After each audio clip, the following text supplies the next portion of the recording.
Guys, na alala niyo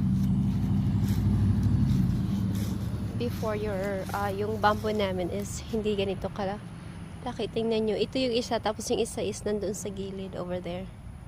So, nandun sa gilid. And this one is nasa gilid also ng other side. Let's check the other one.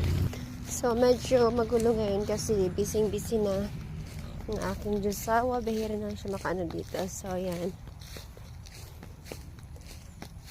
If we compare guys, yung isa is medyo, I think, taller. Pero parehas naman sila nagde-develop. O, nakikita niyo yung bamboo. Ayan.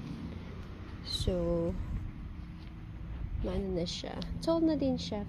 I think they're the same height na. Medyo malalaki na rin yung ano niya, puno. So, sooner guys, marami na kaming ganito. Tapos, ipaplanta lang namin dito sa ating property. Yan, ng ating bamboo. Actually, it's really beautiful. It's just so nice to look at, guys.